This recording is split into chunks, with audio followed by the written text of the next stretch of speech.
Prison story. The evolution of Stinky. Stinky, born as Kevin K. Love Stapleton, was the golden child of an affluent family in the suburbs. His parents were proud of their well-mannered, respectful son who excelled in school and attended the finest private schools. He grew up in comfort, surrounded by love, opportunity, and privilege. Yet, deep down, Kevin felt disconnected from the world he was born into. The gated communities, prep school friends, and country club life felt like a cage. By the time he hit high school, Kevin had developed a fascination with the culture of the streets. He idolized the rap stars who came from hardship and rose to fame. Kevin believed that their struggles gave them authenticity, something he craved. He adopted the rap moniker K-Love and, in his quest to become a rapper, started hanging out with a crowd that lived the life he tried to imitate in his lyrics. There was just one problem. Kevin had zero talent and lacked credibility given his upbringing. His flow was whack and his game, let's say, was weak. His attempts at freestyling were cringeworthy at best. His rhymes fell flat, and no matter how hard he tried, no one took him seriously. The kids in the neighborhood mocked him, and his so-called hood persona became a joke. Desperate to gain street credit, Kevin started drinking and smoking weed. But that wasn't enough. He wanted the respect and authenticity that came with the rough life. So he quickly escalated to harder drugs, cocaine, pills, meth. If it was available, Kevin was down to try it. The deeper he got, the more disconnected he became from the life his family had built for him. He was on the fast track to prison and didn't even know it. Soon he was disowned by his parents for embezzling $200,000 from their savings and totaling the family car on 3 different occasions. Out in the street and almost broke, he decided it was time to go all in and spent $17,000 for studio time to record his first and only single called K-Double. It never saw the light and was a flop before he left the studio. To prove he was serious about being a thug, Kevin started rolling with a group of local wannabe gangsters. They saw through his act but kept him around for amusement. Knowing Kevin's wealthy background meant he had access to easy cash,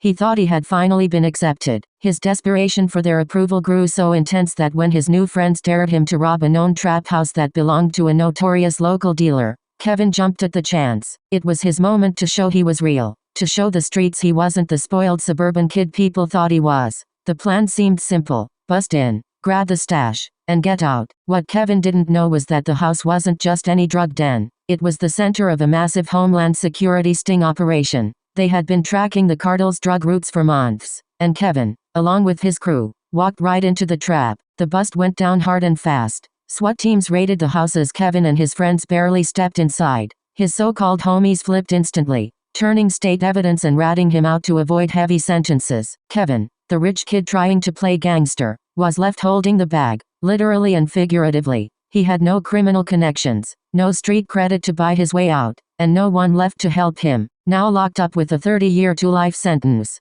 Kevin's cushy upbringing is a distant memory. Inside, the streets he once idolized have no sympathy for wannabe gangsters like him. He's earned the nickname Stinky in prison, a reflection of how far he's fallen. His mental health is slipping as he realizes the life he threw away for an image that was never real. He spends his days muttering to himself, still trying to rhyme, while his fellow inmates laugh at the once aspiring rapper who traded his future for a fake life he could never live. Trapped in his cell, Stinky is a cautionary tale, a suburban kid who wanted to be someone he wasn't and paid the ultimate price for it. Stinky, prison life. Inside prison, Kevin Stinky Stapleton quickly found out that his fake street persona didn't just make him a joke, it made him a target. His suburban background and obvious lack of real street smarts meant he was easy prey for hardened inmates who could smell his fear. It wasn't long before Stinky found himself tangled in debt. Drugs and gambling offered temporary relief from the crushing reality of his life sentence, but it came at a steep price. He owed money all over the prison and couldn't pay up.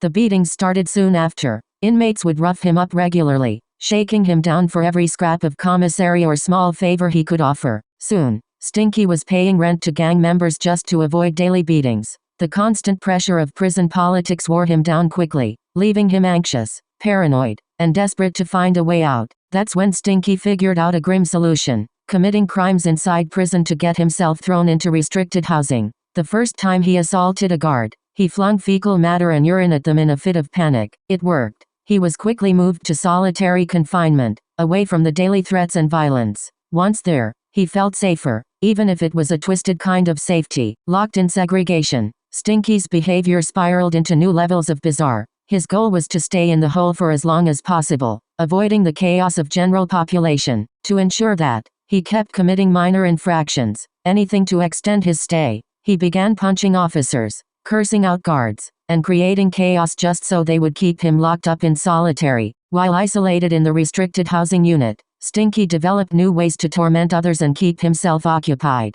He would rap nonsense at the top of his lungs, banging on his door for hours, keeping the entire block awake with his erratic noise. His freestyles were incoherent ramblings, but he didn't care. This was his stage, and his audience had no choice but to listen. He even made chess pieces out of his own feces, a grotesque act that further pushed him into a category of prisoners labeled as unstable. His hygiene quickly deteriorated. Stinky refused to shower for weeks, letting his body stink and filth accumulate. The guards had to force him into the shower on occasion, but even then, he would find ways to avoid it. In a bid to keep his mind numb, Stinky turned to getting high on whatever he could find. He would smoke bug spray, toilet paper, and even chips of paint peeled off the walls. It didn't matter what it was, as long as it gave him an escape, even for just a few minutes. Though his actions were erratic, Stinky wasn't actually insane. He was playing a long game, trying to convince the prison's mental health staff that he had completely lost his mind. The more he acted out, the more they began to believe he was clinically insane. They placed him under heavy medication, which dulled his senses but kept him in the segregated housing unit where he felt safer. Stinky's ultimate goal was to avoid the violence, intimidation, and threats that came with general population. In his mind, segregation was better than the beatings, the deaths, and the constant fear. He figured if he could keep up the charade long enough, he'd never have to face the brutal realities of prison life again. So, he continued to play in his own filth, assault officers, and act out in the most disturbing ways possible, all to stay in isolation. He wasn't truly crazy, but he knew how to play the system, and that was his ticket to surviving the rest of his life sentence. The mental health staff is caught between believing he's genuinely psychotic and recognizing that he might just be gaming the system. But for now, they keep him heavily medicated, locked in his own corner of the prison where he continues his desperate attempt to stay as far away from the real world as possible. Inside the hole, Stinky has carved out his own twisted version of safety, even if it means living in filth and madness. The tale of how Kevin Stinky Stapleton earned his name. Kevin K. Love Stapleton didn't become Stinky overnight. It was a slow, revolting transformation that began when he entered the prison system, desperate to survive in an environment he never belonged in. His fake gangster persona, coupled with his erratic behavior, made him a target for ridicule and violence. So he did what he could to avoid the daily horrors of prison life. He checked into the hole as often as possible, where his antics became infamous. It started with small infractions, a punch thrown at a guard, an outburst here and there, flinging urine to get immediate attention, anything to get moved into solitary confinement. But once inside, the isolation only made his behavior more bizarre, and his need for attention more desperate. With every passing week, Stinky's antics grew more extreme. The turning point came when the prison housed a high-profile boxer in the cell next to him for a few weeks. The boxer, whose reputation and star power allowed him certain privileges, was accustomed to life on the outside and the finer things in life, things like fresh air and cleanliness. He expected to get through his time in solitary with ease, but what he didn't count on was being housed next to the prison's foulest inmate,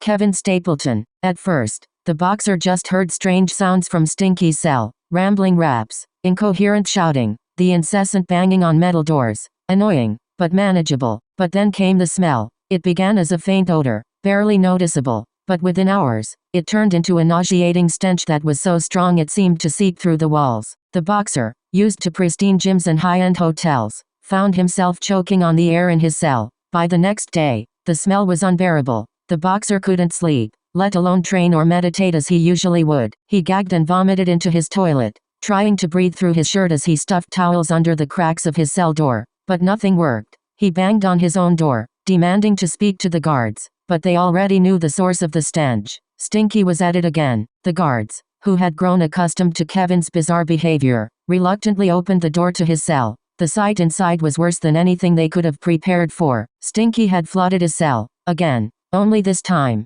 the flood wasn't just water. It was a vile mixture of urine, fecal matter, soggy towels, jumpsuits, sheets, blankets, and piles of trash that floated around his cell. The smell was so overwhelming that even the guards, who had dealt with the worst of the worst, found themselves retching and covering their faces. The boxer, desperate to get away from the smell, filed grievance after grievance, each one more frantic than the last. pleading with the prison administration to move him far away from the nightmare next door. In his reports, he detailed the horror of living next to Kevin Stinky Stapleton, the name that he now called him in disgust. Soon, the name stuck, spreading through the prison like wildfire. But it wasn't just the boxer who suffered. Stinky's antics became the stuff of prison legend. Staff members dreaded going near his cell, as the foul stench often lingered long after the mess had been cleaned up. Third-party vendors, who delivered food and supplies to the prison, would refuse to step near the segregation unit if Stinky was on one of his benders. Even maintenance workers tasked with repairing the frequent flooding begged to be reassigned.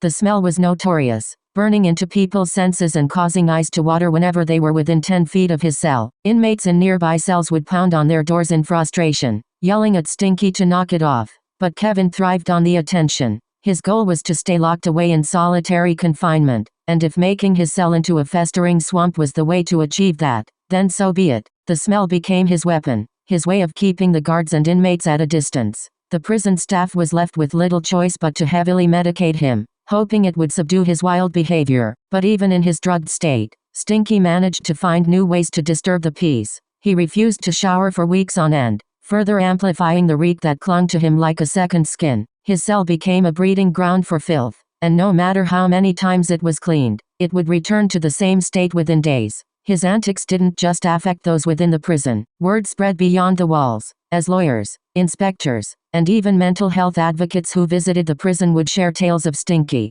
the inmate whose stench was so strong it brought the entire segregation unit to its knees. The nickname Stinky became more than just a label. It was a badge of infamy. Prison guards began calling him Stinky in their reports. Inmates whispered the name with both disgust and amusement. The mental health staff, who were initially baffled by his behavior, began to suspect that he was manipulating them, playing up his insanity to stay in restricted housing. But it didn't matter. Kevin had found his niche in prison. His stink, his chaos, his bizarre antics were his survival mechanism, and he wielded them with precision. Over time, Stinky became more than just a prisoner. It became his identity. His high-profile neighbor, the boxer, was eventually moved to a different block, but the grievances and tales of Stinky's smell lived on. Kevin, now forever known as Stinky, had cemented his legacy as the prison's most infamous inmate, the man whose stench could bring grown men to tears and whose antics kept him locked away in his own revolting corner of the prison system. Chapter: The Songs of Stinky and the Stench of Manipulation. By the time Kevin Stinky Stapleton had fully settled into his role as the most loathed inmate in the prison's restricted housing unit, his tactics had evolved from simple outbursts to a sophisticated form of psychological warfare. Stinky wasn't just content with making his cell a toxic swamp of filth and odors. He had discovered a new way to get under the skin of the guards, specifically targeting the male officers with an eerie, calculated precision. It started one day when one of the guards, Officer Delaney, had the misfortune of doing his routine rounds near Stinky's cell. Delaney was new to a unit, a naive recruit who hadn't yet heard all the stories about Stinky. He approached the door cautiously, taking a deep breath through his nose without thinking, immediately gagging at the smell that hit him. Eyes watering, he attempted to mask his disgust, but Stinky noticed the reaction. "Dabney, Dabney." Stinky began to sing softly from the shadows of his cell, his voice cracked and mocking. "Oh, I dream about you, Delaney." Dabney froze. He wasn't sure if he heard Stinky correctly, so he ignored it and moved on, figuring it was another one of the inmates' endless rants. But the next day, it happened again. "Sweet Dabney, don't leave me alone tonight," Stinky crooned from his dark, festering corner, his voice just loud enough to carry through the vents. The guard bristled. He felt a wave of discomfort crawl over him. Stinky wasn't just singing, he was making it personal, forcing an uncomfortable intimacy into the air. Soon enough, it became a routine. Every time a male guard walked past Stinky's cell, they were greeted with some variation of these bizarre serenades. Stinky's off-key voice would follow them down the hallway, echoing through the concrete walls. "Come back, baby. I miss you. I need you."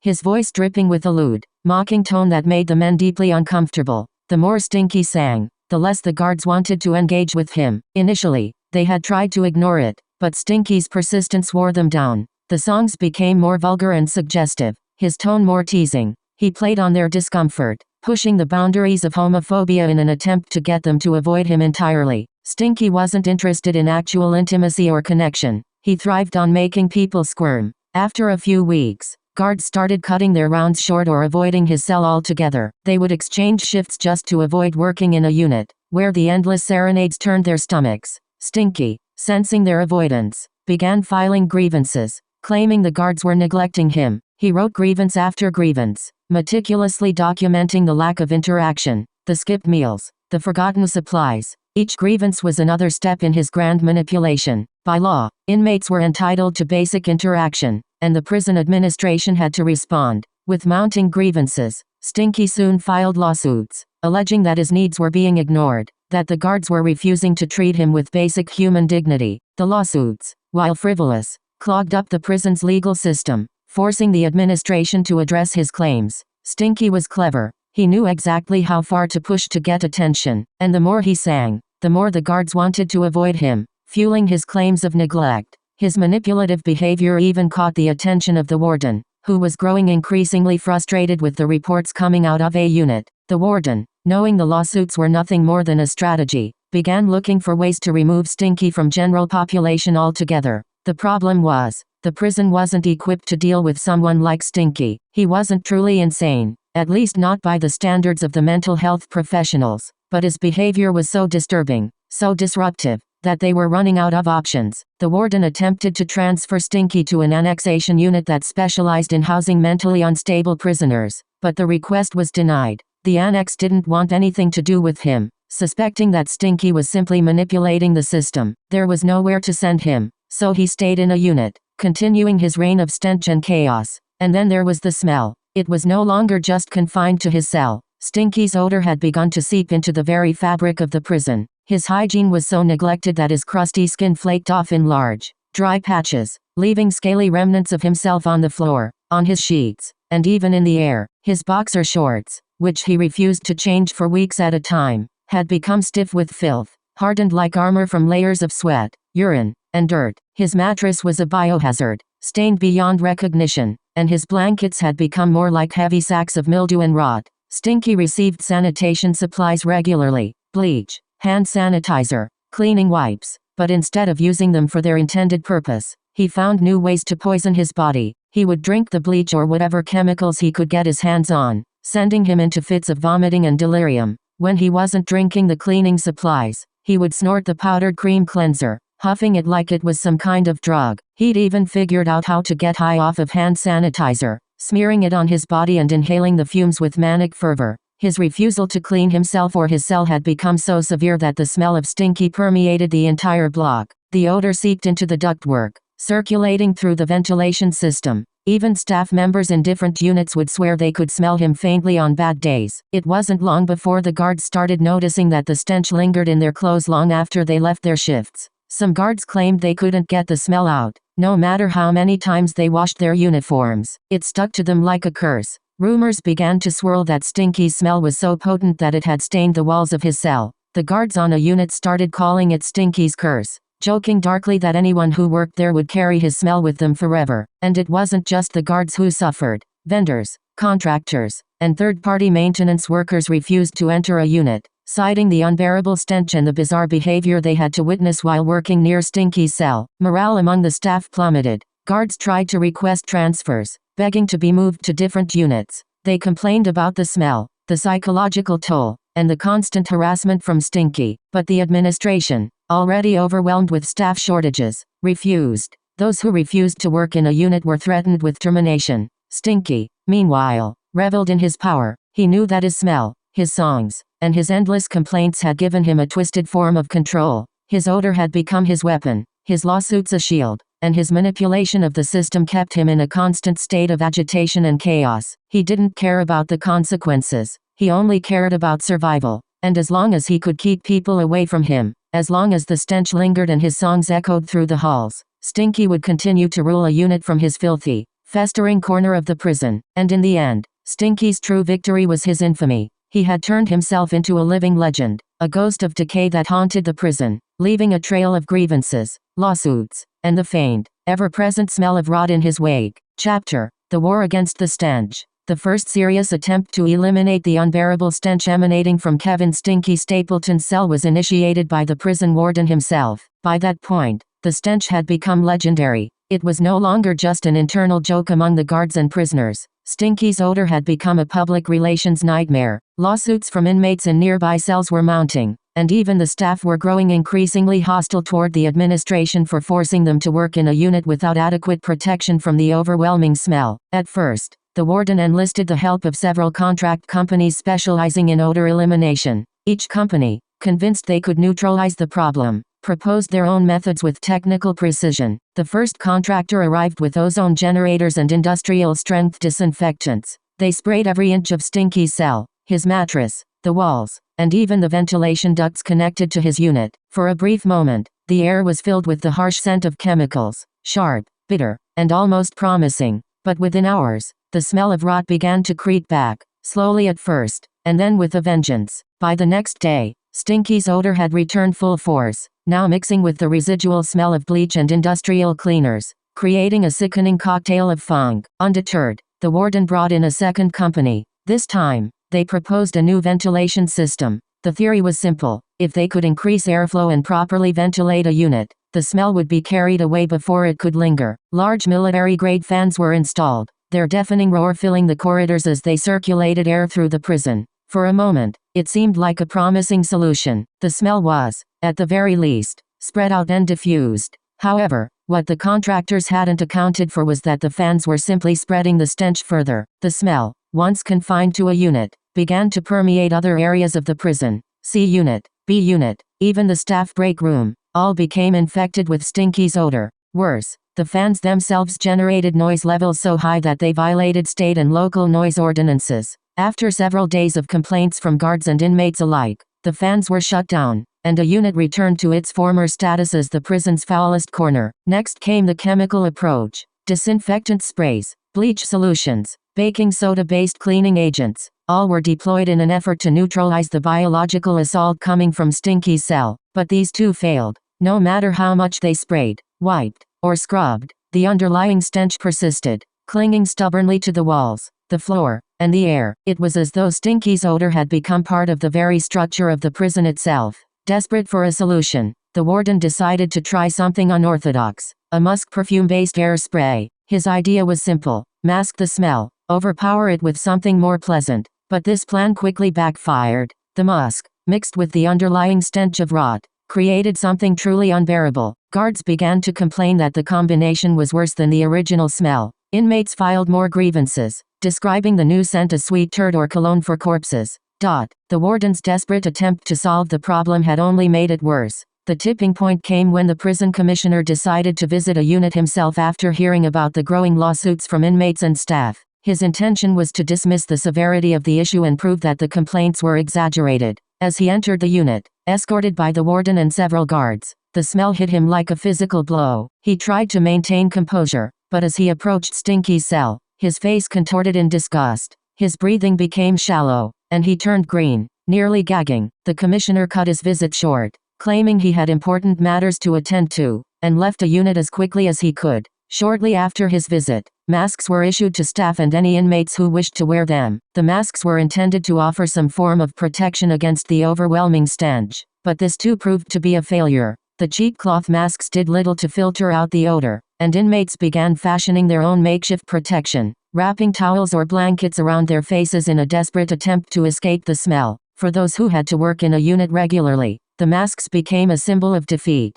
a reminder that nothing, no matter how advanced or well-intentioned, could neutralize the stench of Stinky. The situation worsened during the summer months. The heat and humidity seemed to intensify the odor, making it thicker and more potent. On hot days, the air itself felt heavy with moisture and the stench seemed to cling to everything. Guards who worked in a unit would step outside only to find the smell had soaked into their clothes, into their skin. It became impossible to wash out. Stinky, of course, found this all highly amusing. He laughed and joked with the guards, saying, "You smell me, you're part of me now, I'm in you."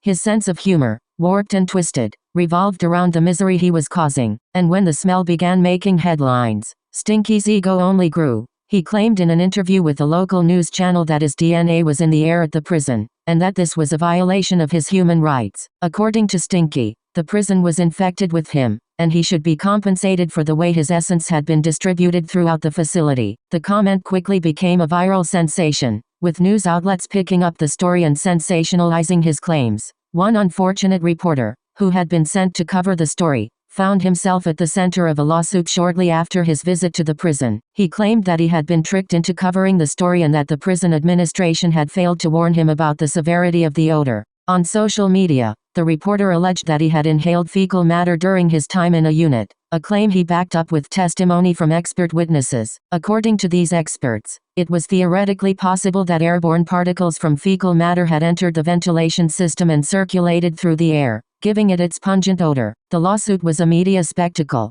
The idea that Stinky's scent was literally in the air became the focus of talk shows, articles, and online debates. Some called it absurd, while others sympathized with the reporter. The prison, for its part, was forced to issue statements denying the severity of the issue, claiming that all reasonable measures had been taken to address the problem. In the end, no solution worked. The smell persisted, hanging over a unit like a curse. Stinky continued to laugh from his cell, mocking the administration, the guards, and the inmates alike. His legacy of odor, an ever-present reminder of the prison's failure to contain him, remained in the air, in the walls, and in the minds of all who had the misfortune of encountering him. Chapter: The Exodus of a Unit. As Stinky's odor became a permanent fixture in a unit, the toll it took on the prison staff was undeniable. Working in that environment was more than just unpleasant, it was unbearable, a daily assault on the senses that no one had signed up for. Over time, the prison lost more guards, janitors, and medical staff to Stinky's stench than to any inmate violence,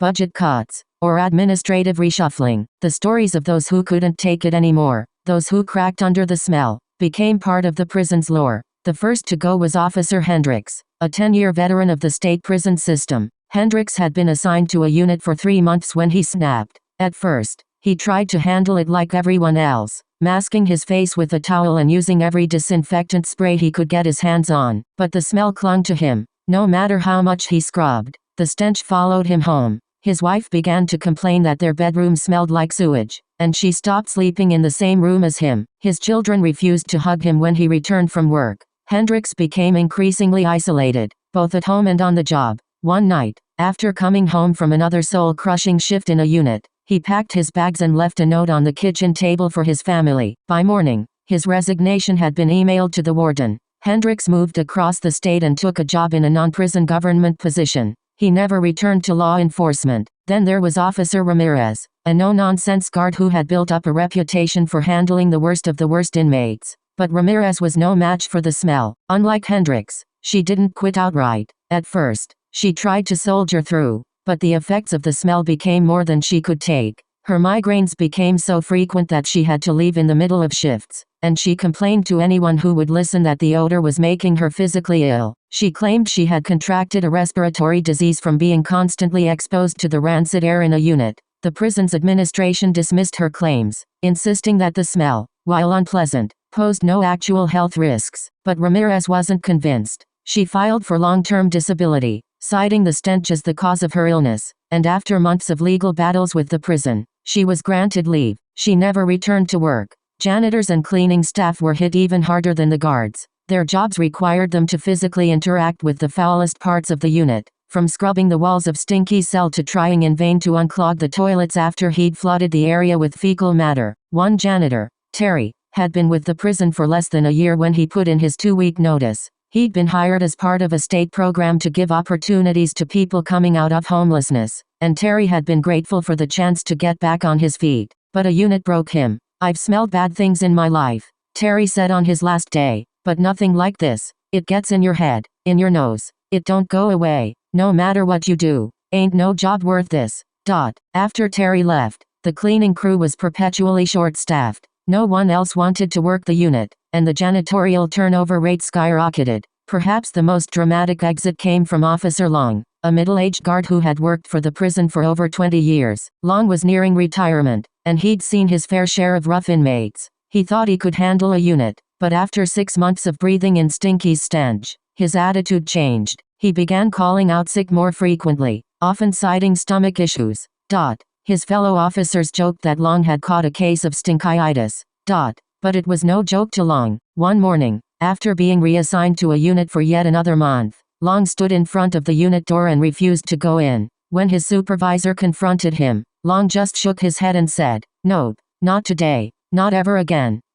He walked off the job and into early retirement. Not everyone was lucky enough to make it out unscathed. Officer Jenkins, a guard with a young family and no real prospects outside the prison, simply couldn't afford to quit. He tried to stick it out, but the smell ate away at him. He started missing shifts, calling in sick more and more frequently. The warden, under pressure to keep a unit staffed, couldn't tolerate Jenkins' absences. After too many no-shows, Jenkins was fired for excessive absenteeism. He left with nothing but a vague promise of severance pay and a lingering smell in his clothes that wouldn't wash out, no matter how many times his wife tried. The medical staff, too, were far from immune. Nurses tasked with delivering medication to Stinky dreaded entering his cell. The smell was so strong that it triggered gag reflexes in the most seasoned of them. Nurse Jackson, a well-respected member of the medical team, tried to keep things professional, but she couldn't hide her disgust. After one particularly bad shift, Jackson filed a formal grievance, claiming that prolonged exposure to the smell was giving her constant nausea and headaches. When her requests for reassignment went unanswered,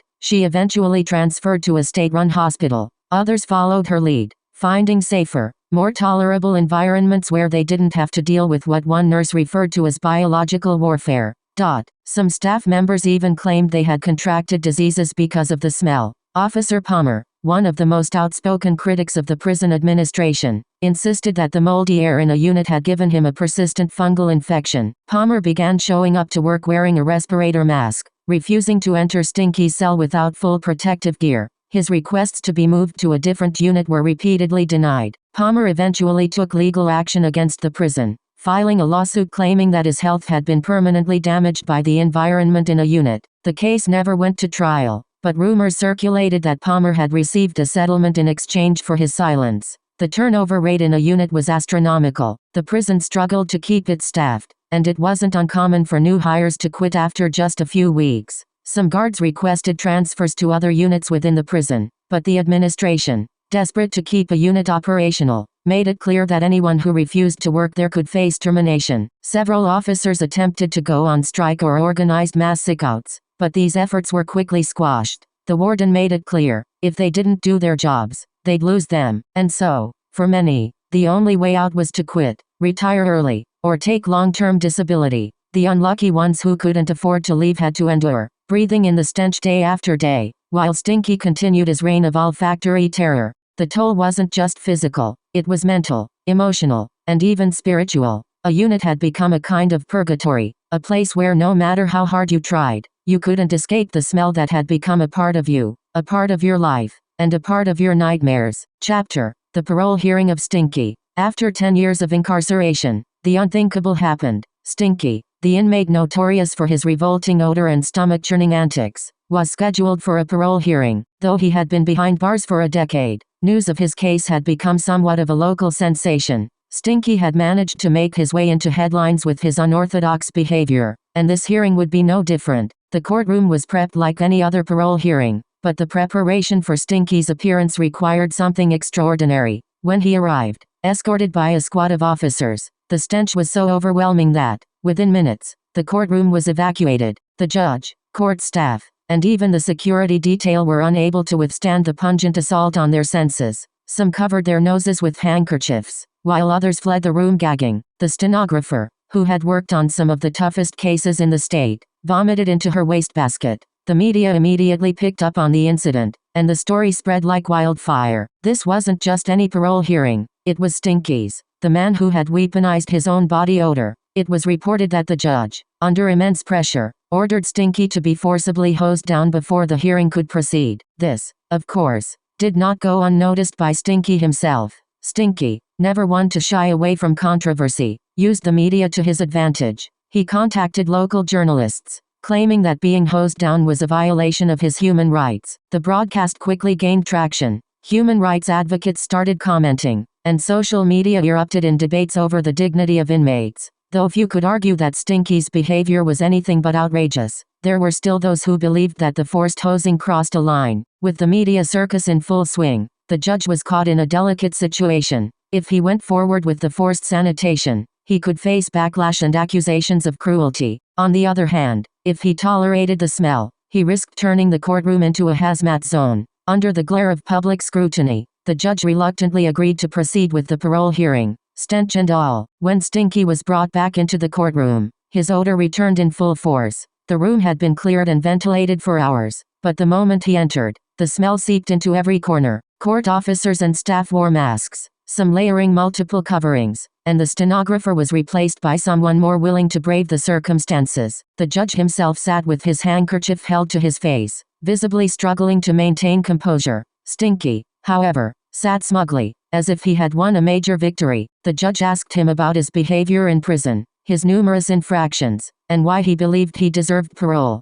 Stinky's response was riddled with vague, nonsensical rants about his unique contributions to the prison community and how he had changed. But everyone in the room knew that Stinky's behavior had only gotten worse with time, not better. Unsurprisingly, Stinky's parole was denied. The judge's decision was swift and concise, citing a complete lack of rehabilitation and ongoing defiance. With a grin on his face, Stinky was escorted out of the courtroom, leaving a wafting trail of his signature stench behind him. While he was gone, his cell in a unit was tackled by the cleaning crew. This was not a simple cleaning operation. It was an all-out assault on the smell that had lingered there for years. Every inch of the cell was scrubbed down repeatedly, every surface replaced. The walls were repainted several times, new bedding was brought in, and the ventilation system was completely replaced. And yet, even after all of this, the smell still clung to the air, faint but unmistakable. It was as though the very essence of Stinky had become embedded in the cell's very fabric. The officers who had escorted Stinky to court were forced to dispose of their handcuffs, uniforms,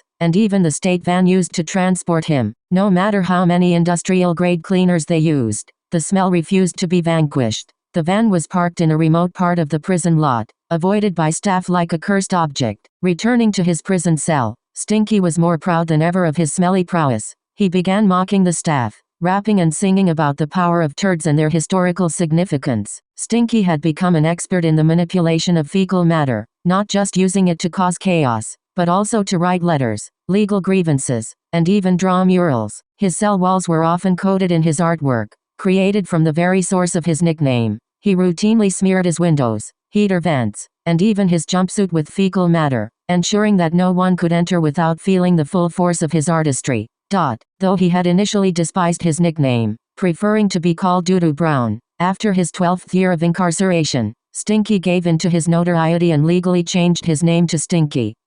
His reputation had grown to mythical proportions by then, and he leaned into it, becoming a prison legend in his own right. As his notoriety increased, so did his following. News stories about Stinky continued to appear in local and national outlets. And then, in his 14th year, the unthinkable happened. Stinky got married. His bride, a woman who had lost her sense of smell after contracting COVID-19, seemed entirely unfazed by his pungency. She appeared on CNN to discuss her marriage and her disdain for the prison system, dismissing the stories about her husband's smell as overblown media sensationalism. "I can't smell a thing," she said with a shrug. "I don't see what the big deal is."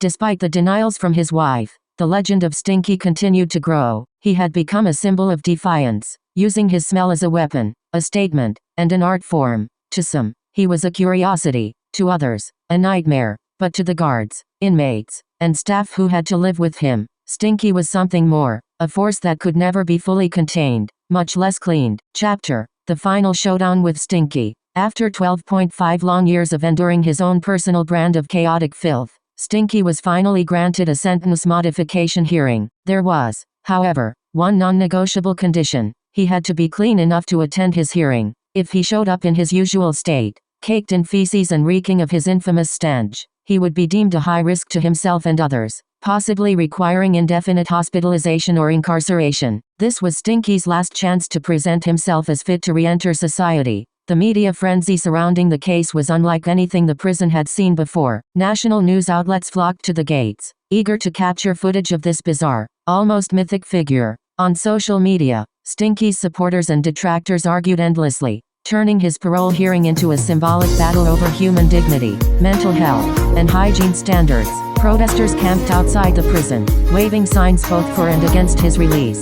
Some argued for his rehabilitation and second chance, while others claimed society was better off without him. Inside the prison, the pressure mounted on the administration. The commissioner, sick of the bad press, demanded that the warden solve the Stinky problem once and for all. The warden, now the fifth person to hold the position during Stinky's reign, contemplated resignation. Stinky had outlasted 4 predecessors and had become an immovable force, yet with so much at stake, policy reform, media scrutiny, and now the very integrity of the prison system, resignation seemed like the easy way out. After a series of frantic meetings, a desperate solution was devised. The warden would promote Sergeant Cole, a hard-working officer with a master's degree in psychology, who had developed a strange rapport with Stinky. Sergeant Cole was an overqualified man who had flown under the radar for years, but his patience and understanding made him the perfect candidate for the impossible task of convincing Stinky to clean up his act. Cole had once even managed to get Stinky to visit the prison dentist, though Stinky's teeth were removed and the dentures withheld due to fears he would defile or destroy them. But now,